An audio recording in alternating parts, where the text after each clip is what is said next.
నేను గార్డెన్లోకి రాగానే ఇక్కడ సపోటా పండ్లు లేదంటే కోతి కొరికిందా కానీ కొన్ని ఏమో కొరికేసి ఉన్నాయి. ఇట్లా వదిలేసినామంటే మొత్తం కొరికేసేలాగా ఉన్నాయి. కాబట్టి ఇది నేను ఇప్పుడు కొన్ని హార్వెస్ట్ చేసిన, ఇంకా కొన్ని హార్వెస్ట్ చేద్దాము. గీసినప్పుడు ఇట్లా గ్రీన్గా కనపడ్డది అనుకోండి, ఇది అవ్వలేదని అర్థం. ఇట్లా గీసినప్పుడు ఎల్లో కలర్గా కనపడింది కదా, ఇది మగ్గడానికి రెడీగా ఉందని అర్థం. ఇప్పుడు ఇలాగే ఉంచేస్తే చెట్టు మీద పండుతాయి, చక్కగా మెత్తబడిపోతాయి. కానీ అప్పటి వరకు చిలుకలు కోతులు ఉంచేలాగా లేవు, అందుకనే నేను తెంపేస్తాను. ఇంకా ఇవి బాగా పండిన తర్వాత అయితే మనం తెంపినప్పుడు ఇక్కడ నుండి పాలు రావన్నమాట. కొంచెం పచ్చిగా ఉన్నప్పుడు తెంపుతున్నాం కాబట్టి ఇక్కడ నుండి పాలు చూడండి ఎట్లా వస్తాయో. ఇదిగోండి, పాల సపోటా అంటారు దీన్ని.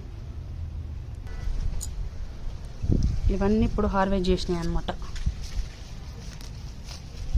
ఇలా పెట్టినప్పుడు ఏమవుతుందంటే ఈ మట్టిలోకి ఆ పాలన్నీ కూడా మట్టిలోకి వెళ్ళిపోతాయి. ఇంకా కూడా ఉన్నాయి, చూపిస్తాను. ఇంకా కూడా ఇలా ఉన్నాయి చూడండి. ఇవన్నీ మెత్తబడ్డాయి అన్నమాట, కనబడుతుందా?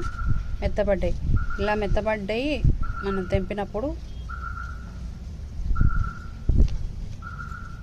పాలెల్లో. ఇది కూడా మెత్తబడ్డాయి చూడండి. ఈ కాయ దీన్ని కోతి కొరికింది అనుకుంటా. ఇలా పక్షులు కోతులు కొట్టేస్తున్నాయని చెప్పేసి తెంపేస్తున్నా. ఇప్పుడు ఇందులో 5 ఉన్నాయి మెత్తబడ్డాయి. ఇవి 5 కాకుండా ఇక్కడ చూడండి ఇంకా ఒక 20 వరకు తెంపాను నేను. ఒక 5, ఇవొక 5, ఇవొక 5, మొత్తం 20 కాయలు తెంపాను. 20 కాయలు తెంపిన తర్వాత కూడా ఇంకా ఒక 20 వరకు ఉన్నాయి కాయలు. 20 కాదు, ఇంకా 30 వరకు ఉంటాయి, ఎంత లేదన్నా కూడా కరెక్ట్గా లెక్క పెట్టాలంటే. ప్లస్ ఇక్కడ ఉన్నాయి చూడండి.